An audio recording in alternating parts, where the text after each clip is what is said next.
దగ్గరకు వచ్చినటువంటి మనుషుల బలహీనతలను చూసి, వారి యొక్క బాధలను చూసి, వారి యొక్క కష్టాలను చూసి ఆయన ఏం చేస్తున్నాడంటే నిట్టూర్పు విడిచే దేవుడుగా ఉన్నాడు.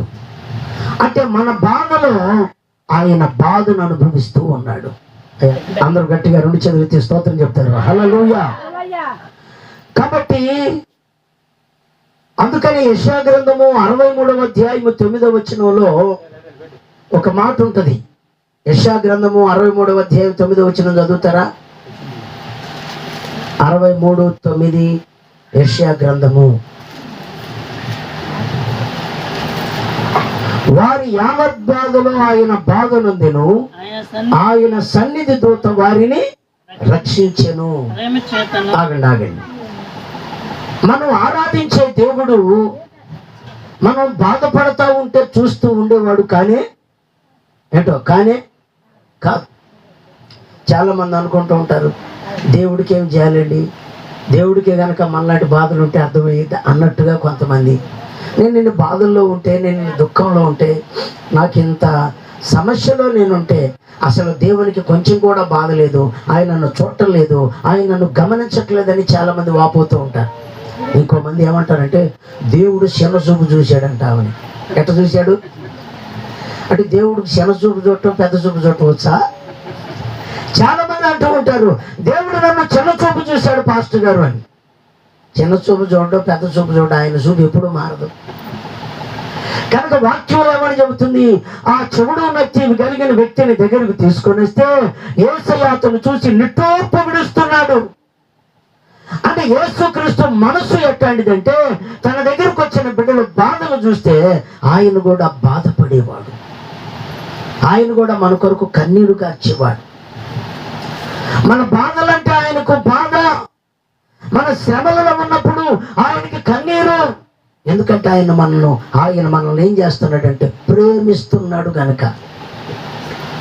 మనుషుల బలహీనతలను చూసి, మనుషుల యొక్క అవసరాలను చూసి, వారిలో ఉన్న ఇబ్బందులు చూసి పిల్లల చలించిపోయే దేవుడు. దేవునికి స్తోత్రం. ప్రియమైన దేవుని బిడ్డలారా, ఒక ఆయన బాధపడబాకండి. ఒక సినీ కవి ఒక పాట రాసుకున్నాడు. చిన్నప్పుడు ఎప్పుడో చూసి ఆ సినిమా, ఉన్నావా అసలు ఉన్నావా, ఉంటే కళ్ళు మూసుకున్నావా అని పాడుకున్నాడు. అర్థమైందా? నీ భక్తుడనయ్యాను, నిష్ఠ దరిద్రుడనయ్యాను, చేసిన మేలు మర్చిపోయాను, ఒక దేవుడువా, నువ్వు ఒక వ్యర్థుడు అని ఒక సినీ కవి రాసుకున్నాడు. ఏదో ఒక పాత పిక్చర్లో. నేను అది చిన్నప్పుడు చూశాను. మా ఊర్లో ఒకటే టీవీ ఉండేది. పిల్లలు ఆ టీవీకి ఆదివారం వెళ్ళి కూర్చునేవాళ్ళం చిన్నపిల్లలందరూ కలిసి. నేనైతే పిల్లలు మీకేం చదువును, ఆ సినిమా అయిపోయిన తర్వాత తెలుగు వార్తలు అయిపోయిన తర్వాత ఉర్దూ వార్తలు వస్తాయి, దాన్ని కూడా చూసేవాడిని అర్థం కాకపోయినా. ఆ ఇంట్లో లేనివాడు పోబాయ్ అది ఏమర్థం అవుతుంది, చదువుకునే మాకే అర్థం కావట్లేదు, నీకేమర్థం అవుతుంది పో అంటే పోయేవాడిని కాదు. పిల్లరా, మన దేవుడు చూస్తూ ఊరకుండేవాడు కానే కాదు. నువ్వు ఆరాధించే దేవుడు ఎలాంటి వాడంటే, నువ్వు కన్నీళ్లు పెడుతుంటే, నువ్వు బాధపడుతూ ఉంటే, నువ్వు ఇబ్బంది పడుతూ ఉంటే నీ కొరకు బాధపడేవాడు. అందుకని యెషయా గ్రంథంలో ఏమని చదువుకున్నాం, వారి యావత్ బాధలో ఆయన బాధ నొందెను. పిల్లలు ఇంకా రోమీయులకు రాసిన పత్రిక 8వ అధ్యాయము 27వ వచనంలో ఉంటుంది, మనము బలహీనతను చూచి ఆత్మదేవుడు మనకు సహాయం చేస్తున్నాడు. కాబట్టి మన బలహీనతలు ఆయనకు తెలుసు, మన బలాలు ఆయనకు తెలుసు, మన సమస్యలు ఆయనకు తెలుసు, మన కష్టము ఆయనకు తెలుసు. పిల్లరా, తెలిసినటువంటి ఆయన మన బాధను పంచుకునేవాడు. రెండవది, మన బలహీనతను చూసి మనకు సహాయము చేయాలి అనే మనస్సు కలిగిన దేవుడు.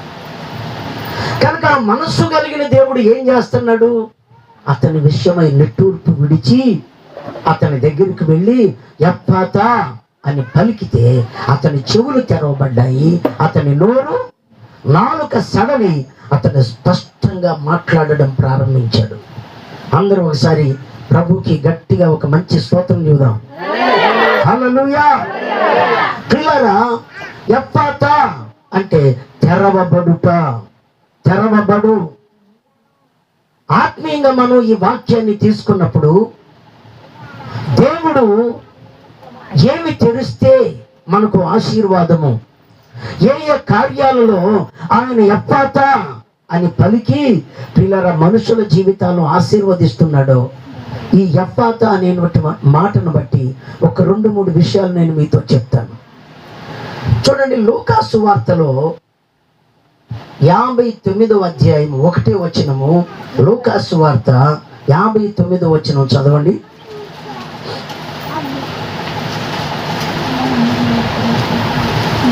ఎనిమిదవ దినమున వారు ఆ శిశువుకు సున్నతి చేయవచ్చి 8వ దినమున వారు ఆ శిశువుకు సున్నతి చేయవచ్చి తండ్రి పేరును బట్టి జకర్యా అను పేరు వారికి పెట్టబోచుండగా తల్లి అలాగవద్దు వానికి యోహానను పేరు పెట్టవలనని చెప్పెను. అందుకు వారు నీ బంధువులలో ఆ పేరు గలవారు ఎవరునూ లేడే అని ఆమెతో చెప్పి వానికి ఏ పేరు పెట్టకూరుచున్నావని వాని తండ్రికి సంజ్ఞలు చేసిరి. అతడు వ్రాత పలక తెమ్మని వాని పేరు యోహాను అని రాసెను. అందుకు వారు ఆశ్చర్యపడిరి. వెంటనే అతని నోరు తెరవబడి నాలుక సడలి అతడు దేవుని స్తుతించుచు మాట్లాడసాగెను. దేవునికి స్తోత్రం. పిల్లల బాగా గమనించండి, ఈ లూకా సువార్తలో మనం ఎవరి గురించి చదువుకుంటున్నామంటే జకర్యా, ఎలిజబెత్ అనేటువంటి భార్యాభర్తల గురించి మనం చదువుకుంటున్నాం. వీళ్ళిద్దరూ, జకర్యా తన తరగతి చొప్పున దేవుని మందిరంలో యాజక ధర్మం చేసేటువంటి వాడు. అంటే ఆ దేవాలయంలో బలులు యాగాలు చేసేవాడు. ఒక ప్రధాన యాజకుడుగా ఈ యాజకత్వాన్ని జరిగిస్తున్నాడు ఈ జకర్యా. ఆనాటి కాలంలో మందిరంలో ఆ పరిశుద్ధ స్థలంలో సర్వసాధారణమైన వారు వెళ్ళకూడదు. ఎవరు వెళ్ళాలి అంటే యాజకుడు మాత్రమే వెళ్ళి ఆ ధూపం వేసి ఆ బలిని అర్పించి మళ్ళీ ఏం చేయాలి చెప్పండి, బయటికి రావాలి. ఒకానొక రోజున తన క్రమం చొప్పున ఈ జకర్యా ఆ దేవాలయంలోనికి వెళ్ళి ధూపం వేస్తూ అక్కడ లోపల యాజక ధర్మాన్ని జరిగిస్తూ ఉంటే దేవుని దూత ప్రత్యక్షమయ్యాడు. గబ్రియల్ అనే దేవుని దూత ప్రత్యక్షమయ్యి, జకర్యా భయపడకు, నీ ప్రార్థన వినబడింది, నీ భార్య అని ఎలిజబెత్ నీకు కుమారుని కంటది, అతనికి యోహాను అని పేరు పెడతావు. అతడు ప్రభు దృష్టికి గొప్పవాడై ద్రాక్షారసమైనను మద్యమైనను తాగక తన తల్ల గర్భంలో పుట్టినది మొదలుకొని పరిశుద్ధాత్మతో నిండుకొనిన వాడై ఇశ్రాయేలులో అనేకులను ప్రభు అయిన వారి దేవుని వైపుకు త్రిప్పును అని పిల్లల జకర్యా తోటి గబ్రియలు దూత మాట్లాడుతూ ఉంటే ఈ జకర్యా ఆ దేవుని దూత మాట్లాడతాడు, అయ్యా ఇది నాకు ఎట్లాగ తెలుస్తుంది, నేను ముసలివాణ్ణి కదా, నా భార్య బహుకాలం గడిచినదని ఆ దూతతో చెబితే ఆ దూత అంటది, నేను ఎవరిని అనుకున్నావు? బాగా వినండి, నేను ఎవరిని అనుకున్నావు? పరలోకము నుండి దేవుని సముఖంలో నిలిచేటువంటి గబ్రియలు నేను, నీతో మాట్లాడటకు ఈ సువర్తమానం నీకు తెలియజేయటానికి నేను పంపబడ్డాను. ఇదిగో మరియు నా మాటలు వాటి కాలమందు నెరవేర్చబడతాయి. నీవు వాటిని నమ్మలేదు కనుక ఈ సంగతులు జరుగు దినం వరకు నీవు మాట్లాడక మౌనివై ఉంటావు అన్నాడు దేవదూత. ఎప్పుడైతే ఆ మాట అన్నాడో దేవదూత ఆ గబ్రియలు యోహాను యొక్క స్వరం ఏమైంది చెప్పండి, మోగపోయింది. ఆ జకర్యా స్వరం ఏమైంది చెప్పండి, అందరు చెప్పాలి, ఏమైందమ్మా? మోగపోయింది. ఇందాక మనం చదువుకున్న లేఖనాల్లో మోగవాడు స్పష్టంగా మాట్లాడాడు. ఇక్కడ చదువుకుంటున్నప్పుడు పిల్లరా మాట్లాడగలిగిన వాడు ఏమైపోయాడు చెప్పండారా? మోగవాడు అయిపోయాడు. పిల్లలు ఎందుకు మోగవాడయ్యాడు? సాక్షాత్తు పరలోకము నుండి దేవుని దూతే దిగి వచ్చి, అయ్యా నేను గబ్రియలుని, వృద్ధాప్యంలో ఉన్నప్పటికీ కూడా దేవుడు మీకు పిల్లల్ని ఇస్తున్నాడు, ఒక మంచి శ్రేష్టమైన కుమారుణ్ణి ఇస్తున్నాడు. ఆ పిల్లవాడు సామాన్యుడు కాదు, అతడు ప్రభు దృష్టికి గొప్పవాడు, ప్రజల హృదయాలను తన దేవుని వైపు తిప్పేవాడు.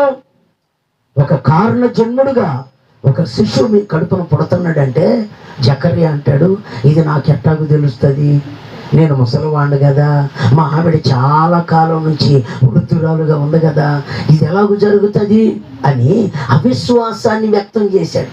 ఏ విశ్వాసం అది? అందరు గట్టికి చెప్పండి. ఏ విశ్వాసము? అవిశ్వాసం.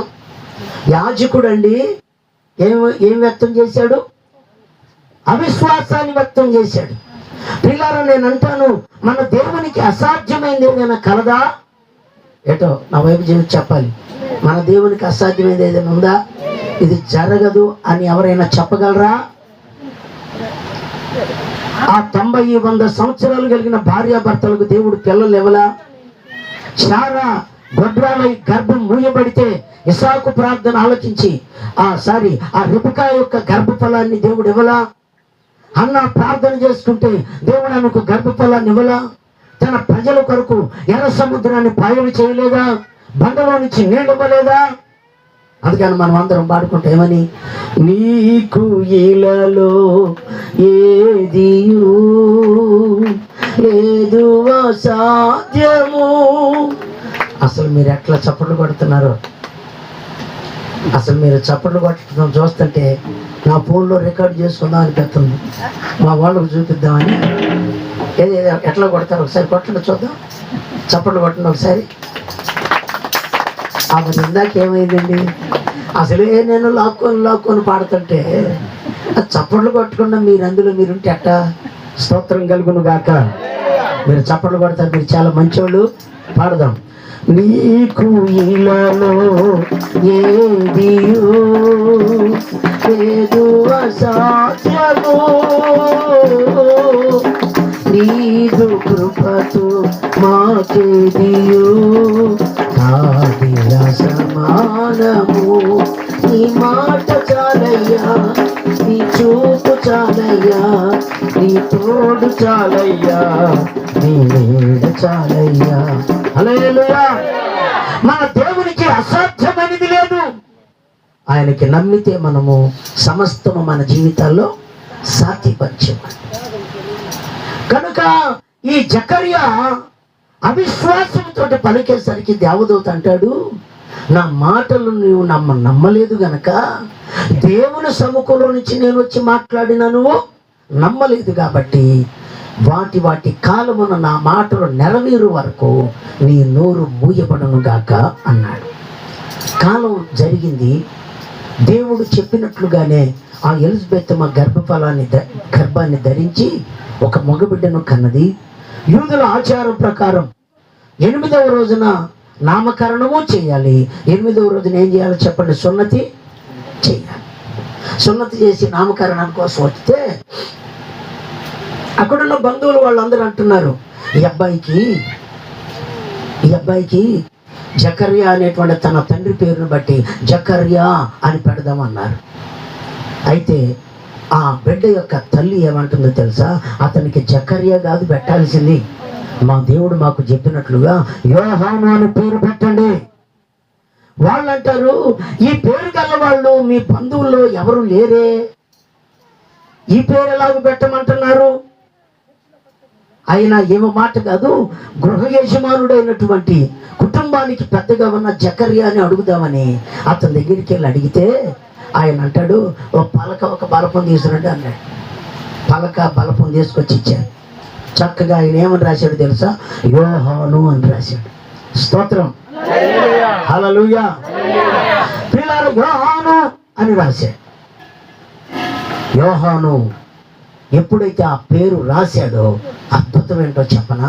జకర్యా మోగబోయిన స్వరము తెరవబడి దేవుని స్తుతించుచు దేవుని ఏం చేస్తున్నాడు చెప్పండి? మహిమపరుస్తూ ఉన్నాడు. ప్రైజ్ ద లార్డ్, హల్లెలూయా.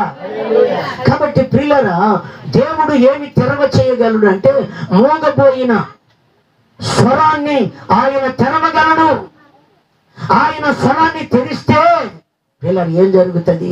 ఆ స్వరము, ఆ నోరు పిల్లరా దేవుణ్ణి స్తుతించటానికి, దేవుణ్ణి మహిమపరచటానికి పిల్లరా ఆ నోరు తెరవబడింది.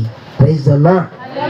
కాబట్టి పిల్లరా ఆయన దేవుని యొక్క సన్నిధిలో ప్రభు మనతో చెప్తున్నాడు, ఎప్పాతా, అవిశ్వాసం వలన నీ యొక్క నోరు మూయబడిందేమో, అవిశ్వాసం వలన నీవు దేవుని స్తుతించటానికి, దేవుని మహిమపరచడానికి, దేవుని గురించి సాక్ష్యం ఇవ్వడానికి, దేవుని గురించి ఇతరులకు చెప్పడానికి నీ నోరు మోగపోయిందేమో.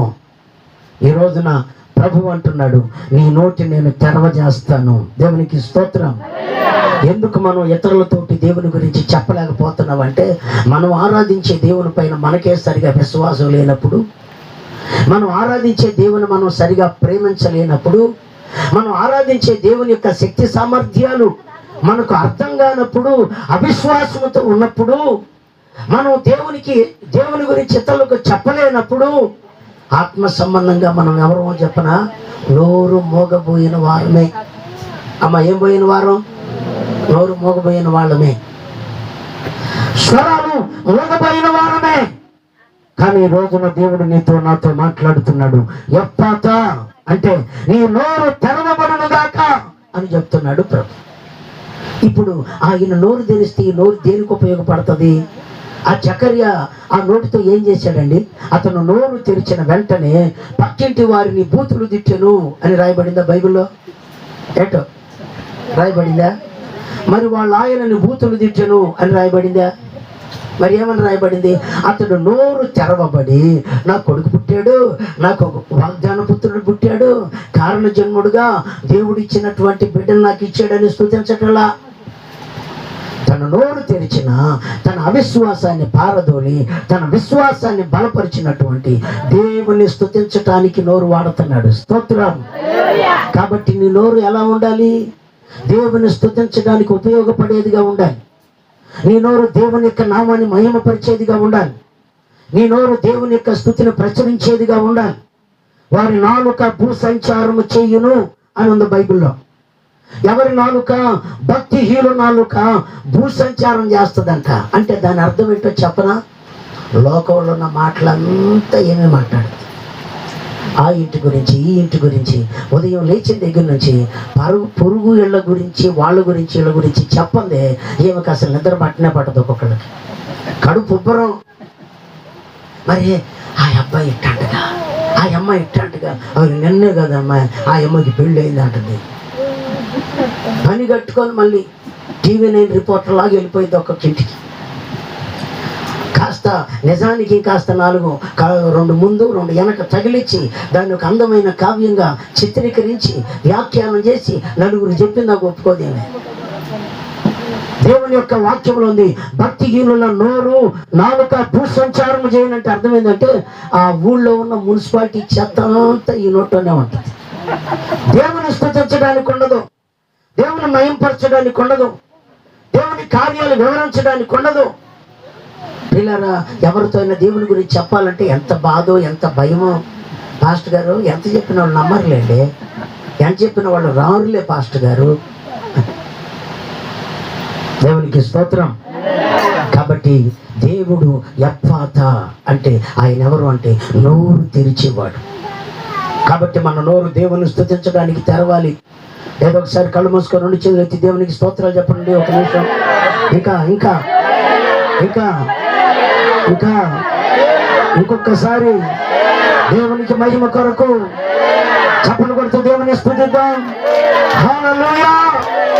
కాబట్టి ప్రియులారా, మన నోరు దేవుని స్తుతించడానికి, దేవుని మహిమపరచడానికి, ఆయన గురించి పాడడానికి, ఆయన గురించి సాక్ష్యం చెప్పడానికి, ఆయన నీతిని ఇతరులతో పంచుకోవడానికి ఈ నోటిని వాడాలి. కాబట్టి అయ్యా, నిన్ను స్తుతించడానికి, నిన్ను మహిమపరచడానికి, నిన్ను గురించి చెప్పడానికి, నీ నీతిని వివరించడానికి నా నోరు తెరువు ప్రభువా అని దేవుని సన్నిధిలో ప్రార్థన చేయాలి.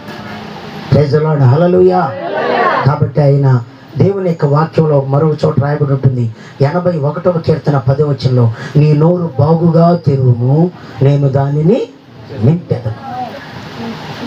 నువ్వు ఆశీర్వదించబడాలి, నువ్వు స్వస్థపరచబడాలి, నువ్వు మేలుతో నింపబడాలంటే నువ్వేం చేయాలి? నీ నోరు బాగుగా దేవుని సందులో తెరవాలి, దేవుని స్తుతించాలి, ప్రార్థన చేయండి అన్నప్పుడు దైవజనుడు నీ శక్తి కొలది నోరు చేర్చి దేవునికి ఏం చేయాలి చెప్పండమ్మా? ప్రార్థన చేయాలి. కొంతమంది ఎక్కడ ప్రారంభిస్తారో ఎక్కడ ముగిస్తారో తెలియదు. అమ్మా ప్రార్థన చేయాలంటే ఫాస్ట్ అయిపోయింది తెలీదు, ప్రారంభించింది తెలీదు, ఎప్పుడు ప్రారంభించింది ఎప్పుడు ముగించింది తెలియదు. పక్కన వాళ్ళు చెప్పాలి, ఫాస్ట్ గారు ఏందమ్మా అయిపోయింది ప్రార్థన, అమ్మాయి చేయటం అయిపోయింది. ఆ మూలలో ఉన్న 90 సంవత్సరాల ముసలమ్మ పళ్ళూడిపోయి ఆ 2 పెదాలు సప్పుడు మూతి అయిపోయి మాట్లాడకుండా ఉండేటువంటి ముసలమ్మ మాట్లాడితే అట్ట చేస్తుంది ప్రార్థన. అదే కనుక ఏదైనా తిట్టమంటే ఏదైనా సందర్భం వస్తే 4 ఊళ్ళకి తెలుసు. ఆ దిక్కు నుంచి ఆ బజార్లో మాట్లాడితే ఈ బజార్లోకి చెప్పచ్చు ఫలానా మాట్లాడుతుందని, అర్థమవుతుందని. కాబట్టి ప్రియులరా, ఆయన మన నోటిని తెరిచేవాడు. దేవునికి స్తోత్రం, హల్లెలూయా. కాబట్టి వాక్యం అంటుంది, నీ నోరు దేవుని సందులో బాగుగా తెరువు. ఆ నోటిని, నీ జీవితాన్ని ఆశీర్వాదాలతో నింపుతాడు, స్వస్థతతో నింపుతాడు. నీ యొక్క ప్రతి అవసరాన్ని దీవెనలతో నిన్ను నింపి బలపరుస్తాడు. దేవునికి మహిమ కలుగును గాక. రెండవదిగా ప్రభు అక్కడ ఏం చేశాడు? నిట్టూర్పు విడిచి ప్రియులారా వాని చెవుల్లో చెవి పెట్టి ఎఫ్ఫాతా అన్న వెంటనే అతని యొక్క చెవులు ఏం చేయబడ్డాయి చెప్పండి? తెరవబడ్డాయి. అమ్మ చెవులు ఏం చేయబడ్డాయి? తెరవబడ్డాయి. వినపడనటువంటి చెవులు స్పష్టంగా వినపడ్డాయి. కాబట్టి ఆయన మన జీవితంలో ఆత్మీయంగా అర్థం చేసుకుంటే మన ఆత్మీయ చెవులను ఆయన తెరవ చేయగలడు. ఆ మాటలు వింటున్నారా? ఏంటో ఇందాక నుంచి చూస్తున్నాను, ఆ పిల్ల వైపే చూస్తున్నారు. అటు ఏంది అర్థం? స్తోత్రం, హల్లెలూయా. ఏమా ఏం చెప్పాను చెప్పండి ఒకసారి. ఏందో కాబట్టి జాగ్రత్తగా ఉండాలి. ఒకటి, ఆయన మన నోరుని తెరిచేవాడు. రెండవదిగా అతని చెవులలో వేళ్ళు పెట్టి ఆయన ఏం చేశాడు చెప్పండి? ఎఫ్ఫాతా అన్నప్పుడు అతని చెవులు తెరవబడ్డాయట. దేవునికి స్తోత్రం కలుగును గాక. కాబట్టి ఈ రోజున మన చెవులు కూడా తెరవబడాలి. రెండవ విషయం ఏంటంటే మన చెవులు కూడా తెరవబడాలి. ఎందుకు? ఆత్మ సంబంధముగా మన చెవులు ఎందుకు తెరవబడాలంటే దేవుని యొక్క స్వరము వినున్నట్లుగా, దేవుని యొక్క మాట వినున్నట్లుగా, ఆయన స్వరాన్ని నిదానించి వినేటువంటి కృప కలిగిన వారిగా పిల్లల మన చెవులు కూడా ఏం చేయబడాలి చెప్పండి? తెరవబడాలి. ఇర్మియా గ్రంథం చూడండి ఒకసారి. 6వ అధ్యాయము 10వ వచనం.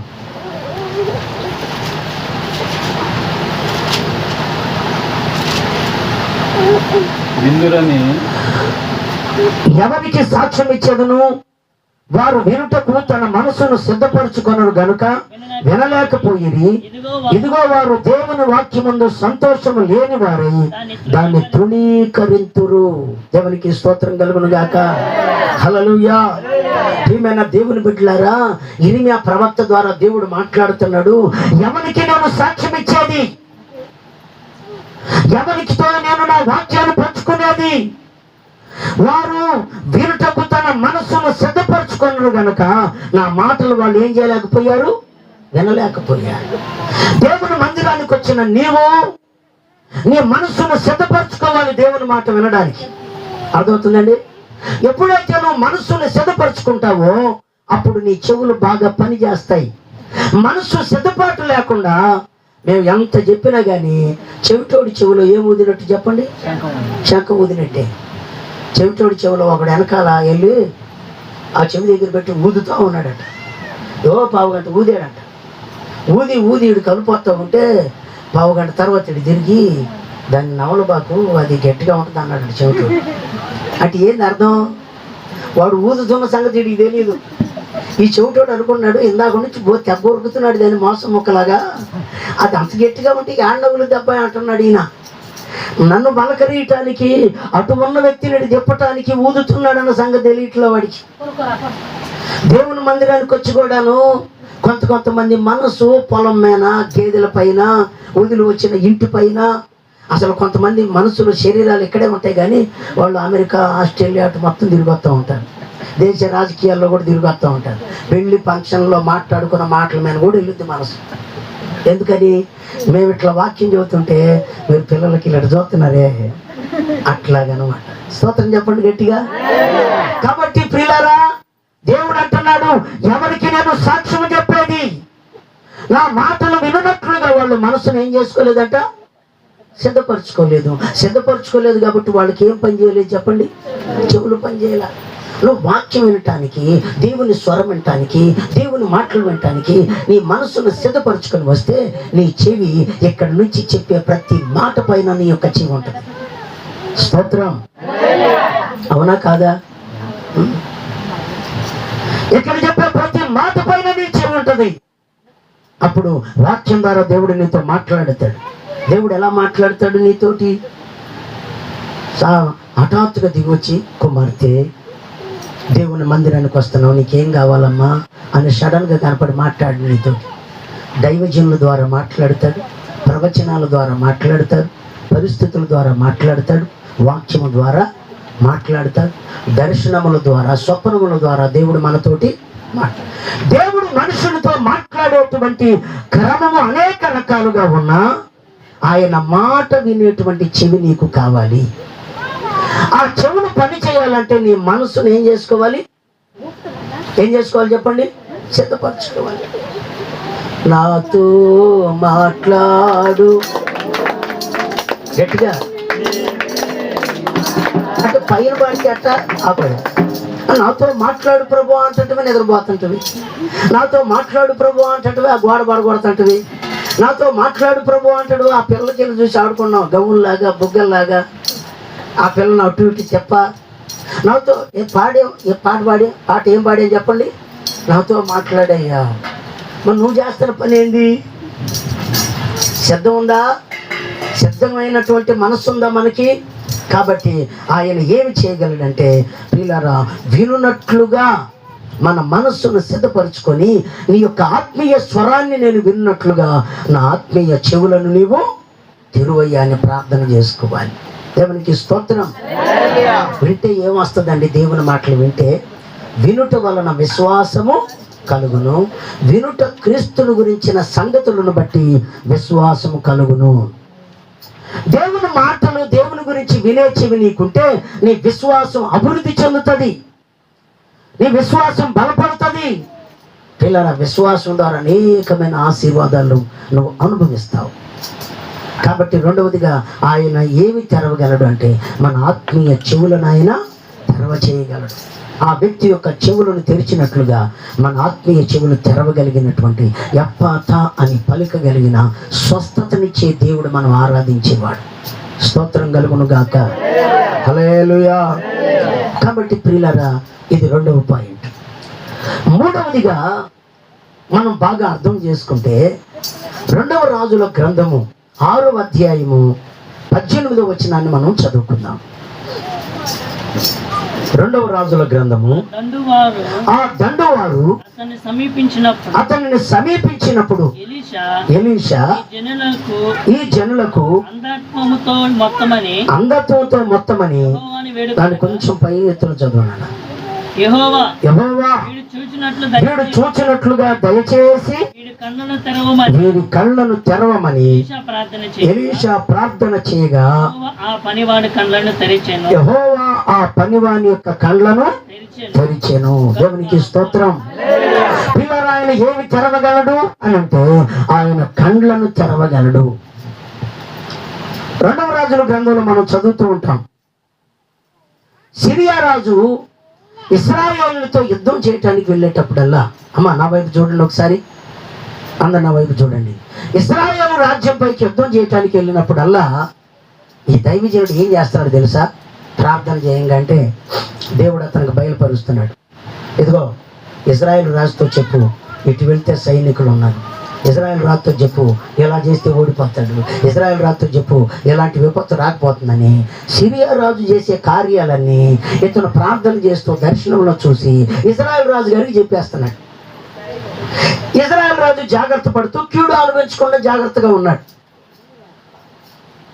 ఆ సిరియా రాజుకు డౌట్ వచ్చింది. సైనికులందరూ పిలిచి, అబ్బాయి నేను ఏది చెయ్యబోయినా అసలు నా మాట రావటం ఆలస్యం ఇజ్రాయెల్ రాజు గారికి తెలుస్తుంది. అంటే ఏంటి విషయం? మనలో ఎవరైనా ఇన్ఫార్మర్ ఉన్నాడా? మన సేవకులు ఎవరైనా ఇజ్రాయెల్ రాజు గారికి సపోర్ట్ చేస్తున్నాడా? నాకు నిజం తెలియాలి అని అంటే అక్కడ ఉన్నటువంటి ఒక సైనికుడు అన్నాడు, అయ్యా మనలో ఎవ్వరూ లేరు, కానీ ఇజ్రాయేలు రాజుకి వర్తమానాలన్నీ తెలియజేసి ప్రార్థన చేసి తెలియచెప్పగలిగిన ఒక ప్రవక్త ఒక ఆయన ఉన్నాడు, ఆయన ఎలీషా అనేటువంటి ఒక దైవజనుడయ్యా అని చెప్పాడు. రాజుగారు అంటాడు, తెల్లవారేసరికి ఆ ప్రవక్తను పట్టుకుని నా దగ్గరికి అన్నాడు. ఇప్పుడు సిరియా సైన్యం ఉదయం లేచేసరికి ఇంటి చుట్టూరు రథాలు గుర్రాలతో సైనికులంతా ఆవరించి ఉన్నారు. ఆ ఎలీషా దగ్గర ఉన్న పనివాడు కాస్తంత డోర్ తీసుకొని బయటకు వచ్చాడు. బయటకు వచ్చి చూస్తే సైన్యము భటులు బంధించటానికి ఉన్నారు. వెంటనే లోపలికి వెళ్ళి, ఏ నిలవాడా, ఇక మనం తప్పించుకోవడానికి అవకాశం లేదండి అని చెప్తున్నాడు. అప్పుడు ఈ ప్రవక్త అంటాడు, వాళ్ళ బలం కంటే వాళ్ళకంటే మనకు మించిన బలము మనకున్నదయ్యా, వాళ్ళకంటే మించిన సహాయం మనకున్నది అని అంటే ఇతను కంగారు పట్టడం ఆగడే. అప్పుడు ప్రభువా దయచేసి వీని కళ్ళను తెరవమని ప్రార్థన చేస్తున్నానంటే, ప్రియులారా ఎలీషా ప్రార్థనను ఆలకించిన దేవుడు అతని కళ్ళను తెరవజేస్తే ఎలీషా చుట్టూరు అగ్ని గుర్రములు రథములతోటి నింపబడిన పరలోకపు సైన్యం ఆవరించి ఉన్నది. గట్టిగా చప్పట్లు కొడుతూ స్తోత్రం చేద్దాం. హల్లెలూయా, హల్లెలూయా. ప్రియులారా యథార్థంగా సేవ చేసే సేవకుల చుట్టూరు దేవుడు తన యొక్క అదృశ్యమైనటువంటి ఆత్మ సంబంధమైన ఒక కాపుదల పెడతాడు. హల్లెలూయా. బైబిల్లో కూడా రాయబడి ఉంటుంది, యెహోవా యందు భయభక్తులు గల వారికి కాపాడటానికి దేవుడు తన దూతలను కావలి ఉంచుతాడట. ఎవరంటే భయభక్తులు కలిగిన వాళ్ళకి, యెహోవా యందు భయభక్తులు గల వారి చుట్టూరు వారిని కావలు గాయటానికి ఎవరంట? దూతలు. కానీ దేవుని యందు భయభక్తులు కలిగిన వారికి ఎవరు కావిలి? అసలు మనం విఐపీలం. మన చుట్టూరు దేవుడు ఎవరిని పెట్టాడంట? దేవదూతలను పెట్టాడు. ఇదిగో వాళ్ళు చేలో నాటైపోతున్నారు, విష సర్పాలు అంటుకోకూడదు, వాళ్ళు నాటైపోతున్నారు, వాళ్ళు పనులకి వెళ్తున్నారు, ఎలాంటి ప్రమాదమో జరగకూడదు, ఆటోకి ఏలాడబడిపోతున్నారు, వాళ్ళు డూర్ల మీద కూర్చొని వెళ్తున్నారు, వాళ్ళు కాపుదలుగా దేవదూతలారా మీరు వెళ్ళి వాళ్ళకి పరిచర్య చేయండి. మనం ఎవరమండి? దేవుడు మన కొరకు దేవదూతలను పరిచారకులుగా నియమించాడు. ఎవరికి? తనంటే భయభక్తులు కలిగిన వాళ్ళకి. కాబట్టి దేవుడు ఆ పనివాడి కళ్ళను తెరవజేస్తే ఎంత అద్భుతమైన కార్యం అని చెప్పనా? ప్రియమైన దేవుని బిడ్డలారా, గుర్రములు అగ్ని రథాలతోటి నింపబడి ఎలీషా చుట్టూరు ఆవరించి ఉన్నాయి. ప్రియమైన దేవుని బిడ్డలారా, ఆ కాపుదల చూసిన ఆ యొక్క సేవకుడు సైలెంట్ అయిపోయాడు. అంత మాత్రమే కాదు, కానీ దైవజనుడు ప్రార్థన చేస్తే వాళ్ళు చూస్తున్నట్లుగా ఉన్న దేవుడు వాళ్ళని అంధులుగా చేసి పడేశాడు. ఎలీషా గారి దగ్గరికి వచ్చి, ఏమండే ఇక్కడ ప్రవక్త అయిన సేవకుడైన ఎలీషా ఉన్నాడే, ఆయన ఇల్లు ఎక్కడైనా అడుగుతున్నాడు. వచ్చింది ఎవరింటికి? ఆయన దగ్గరికి. దేవా వీళ్ళు అంధత్వంతో మొత్తం అంటే కళ్ళు పోయి అంటే కళ్ళు కనపడుతున్నా ఎదుటి వ్యక్తిని చూడలేని వాళ్ళుగా మారిపోయారు. ఏమండే కాస్త ఎలీషా అడ్రస్ చెబుతారంటే ఎలీషా అంటాడు, ఇదిగో ఆయన ఇల్లు ఇది కాదయ్యా, నేను తీసుకెళ్తానండి అని తీసుకెళ్ళాడు. స్తోత్రం. బైబిల్ గ్రంథంలో మంచి వాళ్ళకు కూడాను కొన్ని సందర్భాలలో దేవుడు కొంతమందిని అంధత్వంతో ముట్టిన దాఖలాలు బైబిల్లో ఉన్నాయి. ఎక్కడైనా సొదొమ పట్టణంలో కూడా దేవుడు అదే చేశాడు. లోతు ఇంటికి వచ్చిన దేవదూతలతో పాపం చేయాలంటే దేవుడు ఆ సొదొమ గొమొర్రా ప్రజలందరికీ ఏం కలుగు చేశాడు చెప్పండి? అంధత్వాన్ని కలుగు చేశాడు. తెల్లారిందాకు తవుళ్ళండి కానీ ఇంటి వాకిలు కనపడలేదు వాళ్ళకి. స్తోత్రం కలుగును గాక. ప్రియులారా, కనుక దేవుడు కళ్ళను తెరవ చేయగలడు. మనం కూడాను ఆత్మ సంబంధమైన మన నేత్రాలు తెరవబడాలి. ప్రియులారా, ఇహలోక సంబంధమైనటువంటి దేవత దేవుని యొక్క సువార్త ప్రకాశమానము ప్రకాశింపుకున్నట్లుగా ఇహలోక సంబంధమైన దేవత అవిశ్వాసులైనటువంటి మనోనేత్రాలకు ఏం కలుగు చేసిందండి? చెప్పాలి ఏం కలుగు చేసింది? గుడ్డితనం కలుగు చేసింది. అయితే దేవుడు ఎలా ఎలాంటి వాడంటే మన కళ్ళను తెరవ చేయగలడు, మన మనోనేత్రాలను వెలిగించగలిగిన వాడు ఆయన మనకు స్వస్థతనిచ్చే దేవుడు. అందుకని ఒక భక్తుడు ఏమని అంటున్నాడు తెలుసా? నీ యొక్క ధర్మశాస్త్రములో ఉన్నటువంటి ఆశ్చర్యకరమైన సంగతులు గ్రహించున్నట్లుగా నా కళ్ళను నీవు తెరువము. ఏమని ప్రార్థన చేస్తున్నాడండి? నా మాటలు ముగిస్తున్నాను, అయిపోయింది వాక్యం. ఏమని ప్రార్థన చేస్తున్నాడు? ధర్మశాస్త్రంలో ఉన్నటువంటి ఆశ్చర్యకరమైన సంగతులు కొన్ని ఉన్నాయ్యా, నీ ఎంత చదువుకున్నా కానీ ఇంకా తెలియాల్సినవి, తెలుసుకోవలసినవి, నేర్చుకోవలసినవి చాలా ఉన్నాయి, కాస్త నా కళ్ళు తెరవమని ప్రార్థన చేస్తున్నాడు. బాహుబలి సినిమా స్పష్టంగా కనబడినట్లుగా నా కళ్ళు తెరువుము అంటున్నాడా? మొగల్ రేకుల సీరియల్ స్పష్టంగా చూచున్నట్లుగా నా కళ్ళు ఏంటో. ఒకరు స్వార్థ కోటానికి వెళ్తే 9 దాకా ఎవరు కోటానికి రాలేదండి. ఒకరోజు పాటలు పాడే పనిలో ఉన్నాం, ఇంకా నలుగురు వస్తారేమో అంటే ఎవరు రాట్లా. ఏంది విషయం? నాకు పిల్లల్ని తీసుకుని అడిగాను, మాస్టర్ గారు ఇక్కడ వాళ్ళు అంతా అంటే 9 దాటిన తర్వాత వస్తారు, ఎందుకురా అని. ఏం లేదు, ఆ టైంలో మంచి ఇంపార్టెంట్ సీరియల్స్ ఉన్నాయి కాబట్టి వాళ్ళు ప్రార్థనకు బైబిల్ తీసుకొని రావాలంటే ముందు ఆ సీరియల్ అయిపోవాలి, అప్పుడు ఈ సీరియల్కి వస్తారంట. కాబట్టి ప్రియులారా గమనించండి, ఆశ్చర్యకరమైన సంగతులు గ్రహించినట్లుగా కళ్ళు తెరవమని ప్రార్థన చేశాడు. వాక్యం అర్థం అవ్వటానికి నా కళ్ళు తెరవమన్నాడు. అర్థం కాకపోతే ఎలా ఉంటుంది అంటే యేసుక్రీస్తు శిష్యులాగా ఉంటుంది మన పని కూడా. యేసుక్రీస్తు యొక్క శిష్యులు కూడా అమ్మాయి త్రోవలో ఆయనతో కలిసి నడుస్తున్నా, ఆయనతో మాట్లాడుతున్నా, లేఖనాలు మాట్లాడుతున్నప్పుడు హృదయం మండుతున్నా, లేఖనాలలో యేసుక్రీస్తు గురించి ఏం చెప్పాడో అది మర్చిపోయారు. అప్పుడు ప్రభు ఏం చేశాడు తెలుసా? లేఖనములు గ్రహించినట్లుగా దేవుడు వారి యొక్క కళ్ళను తెరవజేశాడు. దేవునికి స్తోత్రం, హల్లెలూయా. కాబట్టి ప్రియులారా, ఆయన చెవుడు నత్తి కలిగిన వ్యక్తితోటి ఏమంటున్నాడంటే ఎప్పతా అని అంటున్నాడు. అంటే తెరవబడు. ఆయన ఆత్మ సంబంధమైన విషయాల్లో ఏమేమి తెరవాలనుకుంటున్నాడంటే మన నోటిని తెరవజేసి ఆయన స్తుతించే వారిగా ఉండాలని మనల్ని మారుస్తున్నాడు. మన ఆత్మ సంబంధమైన ఆత్మ సంబంధమైన చెవులను తెరవజేసేవాడు ఆయన. రెండవదిగా ఆయన మన కళ్ళను తెరవజేసేవాడు. నాలుగవది, నువ్వు ఆసక్తి కలిగి దేవుని వాక్యాన్ని వింటూ ఉంటే లోదియా హృదయాన్ని తెరిచినట్లుగా నీ హృదయాన్ని ఆయన తెరవాలనుకుంటున్నాడు. స్తోత్రం. హృదయం తెరవబడ్డప్పుడు వాక్యం అర్థమవుతుంది. హృదయం తెరవబడ్డప్పుడు కుటుంబం అంతా రక్షణలోనికి వస్తుంది. హృదయం తెరవబడ్డప్పుడు విశ్వాసం వస్తుంది. జోరున వాన కురుస్తుందండి, ఒక పెద్ద పాత్ర తీసుకెళ్ళి బోర్లేయండి, జడివాన అసలు ఏరులై పారుతుంది నీళ్లు. పాత్ర బోర్లు వేసామనుకో నీళ్ళు ఉంటాయండి, దాంట్లో చుక్క నీళ్ళు ఉంటాయా? అదే వాన కురిసేటప్పుడు కాస్తంత దాని పైన మూత తీసి దాన్ని తెరవజేసినట్లుగా ఆపోజిట్గా పడితే పిల్లరా వర్షపు నీడుతో ఆ పాత్ర అంతా నిండుతుంది. దేవుని మందిరానికి వచ్చిన తర్వాత ఏమని ప్రార్థన చేయాలో తెలుసా? ఎఫ్ఫాతా అని పలుకయ్యా, నా హృదయాన్ని తెరువు. లోదియా హృదయాన్ని తెరిచినట్లుగా నా హృదయాన్ని కూడా. లోదియా హృదయం తెరవబడితే ఏం జరిగిందో? ఆమె తన ఇంటి వారందరూ బాప్తీసం తీసుకున్నారు. సేవకులు అంటుంది, నేను విశ్వాసం గలదాన్ని ఎంచితే, నేను భక్తి గలదాన్ని ఎంచితే, నేను పరిశుద్ధురాన్ని ఎంచితే మా ఇంటికి రండి పాస్టర్ గారు బలవంతం చేస్తుందట. స్తోత్రం కలుగును గాక, హల్లెలూయా. దేవుని మందిరానికి వచ్చి నీ హృదయం కూడా తెరవబడితే మీ ఆయన కూడా మారు మనసు పొందుతాడు. నీ కుటుంబాన్ని అంతటికీ రక్షణ బాప్తీసం ఇస్తావు. నీ కుటుంబం అంతా ఎలా ఉంటుందో తెలుసా? నేను నా ఇంటి వారిని యెహోవాను సేవించడం అన్నట్టు ఉంటుంది. అట్టి కృప దేవుడు మనందరికీ దయచేయును గాక. కాబట్టి 3-4 విషయాలు చెప్పాను మీకు. ఒకటి, ఆయన మన నోరు తెరుస్తాడు. రెండవది, ఆయన మన ఆత్మ సంబంధమైన చెవులను తెరిచేవాడు. మూడవది, మన యొక్క ఆత్మీయ నేత్రాలను తెరిచేవాడు. నాలుగవది, మన హృదయాలను తెరవజేయాలి. ప్రార్థన చేసుకుందాం దీని కొరకు.